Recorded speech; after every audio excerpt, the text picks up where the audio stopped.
पवित्र वृष संक्रांति तथा वीर बाबांकर सप्तम श्राद्ध वार्षिक उत्सव पालित हो जाइछि। एही अवसर में ऐतिहासिक पीठ तथा पर्यटन स्थली गोहिरा टिकिरी मठ चलचंचल होइछि।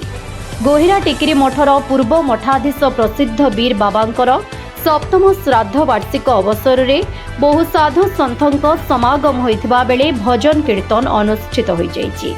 एही उपलक्षे संपूर्ण 6टी ग्रामर श्रद्धालु माने उपस्थित थिले। वीर बाबा भद्रक जिलार मुख्य साधु रूपे परिचित थिले।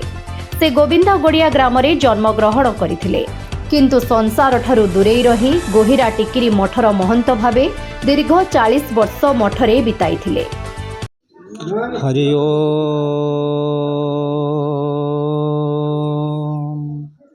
जगदानंद कंदाय प्रणतार्ते हराय च बलभद्र सुभद्राभ्यां जगन्नाथाय ते नमः। जगन्नाथाय ते नमः। जय जगन्नाथ। मो गोहिरा टिकिरी मठर महंत बाबाजी जगदानंद दास महाराज।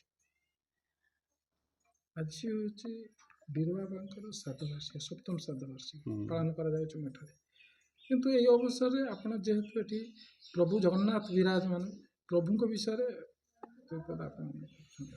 गोहिरा टिकिरी मठ मालिका वर्णित मठ जगन्नाथ बलभद्र सुभद्रा विद्यमान अछंती। माँ तारिणी ठाकुराणी विद्यमान अछंती। माँ संतोषी माँ विद्यमान अछंती। पाखरे महावीर मध्य पूजा पाउचंती बहुत दिन है। आ माँ समलेश्वरी ठाकुराणी अछंती। सीताराम महापुरुषंकर मध्य स्थली मालिकार ए स्थान कथा उल्लेख अच्छे। भक्त मानकर बहु कामना आशा नहीं कि आसी एठी कामना वासना परिपूर्ण हो बोली कथित अच्छे। गुप्त लीला यहीठार आरंभ हम। वीर बाबांकर जो सप्तम श्राद्धवार्षिक उत्सव पालित है आज प्राय 200 ରୁ 300 लोक एठी समारोह होइथिले। सुंदर भाव भजन कीर्तन होइथिला। तांकर कथा को स्मरण करिया पई बहु लोक रुंडीभूत होइथिले। सब सुंदर भाव व्यवस्था मते होइथिला। प्रभु एठी निश्चित भाव भक्तंकर मनस्कामना पूर्ण करुछंती। भक्त माने जे जो भली भाव आसुचंती जो भली भाव दुख जनाउछंती तांकर दुख दूरीभूत होउचे। समस्त प्रकार रोगी माने आसुचंती। समस्त प्रकार कथा नहीं के लोक आसुचंती। से महाप्रभु जगन्नाथ कृपार ए स्थानर समस्त अभिष्ट पूरण होउछि निश्चित भाव। जय जगन्नाथ। मो घर गोविंदगड़िया। मु आज को 30 वर्ष है मठ सहित संश्लिष्ट। आज वीर बाबा सप्तम वार्षिक श्राद्ध श्राद्धवार्षिक ये सप्तम श्राद्धवार्षिक मठ उत्सव मुखर विभिन्न कार्यक्रम चली।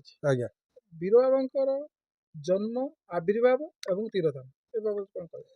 वीर बाबांकर 1968 मसीह आविर्भाव हेले 2019 मसीह बाबा देहत्याग एठी करथिले।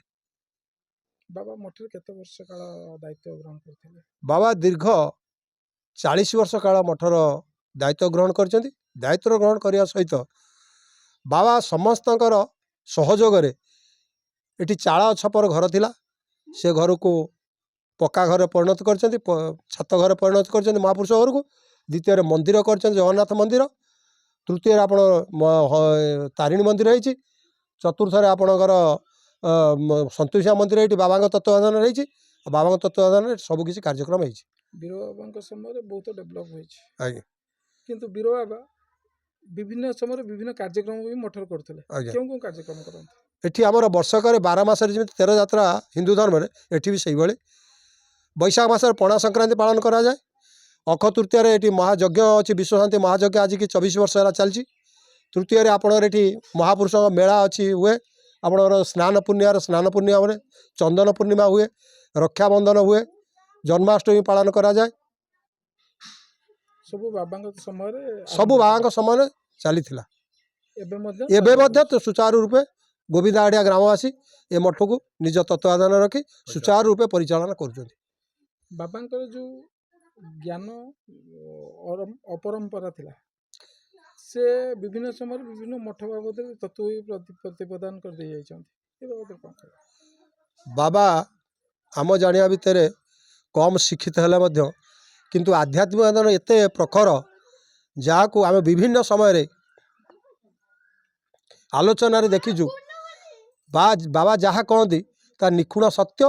ସେ କେବେ ହେଲେ ଆମ କେହି ବି ଜଣେ ଚେଷ୍ଟା କରିଛି କିଛି ଚିନ୍ତା କରିବା ପାଇଁ, ଯେତେବେଳେ ଯାହା ପଚାରିଛନ୍ତି ସେ ପ୍ରଶ୍ନର ସଠିକ୍ ଉତ୍ତର ଏବଂ ସେ ଲୋକ ପାଇଛି। ଏଠୁ ବହୁତ ଲୋକ ବହୁତ ସମସ୍ୟାର ଏଠି ସମାଧାନ କରିକି ଯାଇଛନ୍ତି। ଭଦ୍ରକରୁ ଜିଲ୍ଲା ପ୍ରତିନିଧି ସୀତାକାନ୍ତ ବିଶ୍ୱାଳଙ୍କ ରିପୋର୍ଟ, ଭଞ୍ଜଦୂତ ଖବର।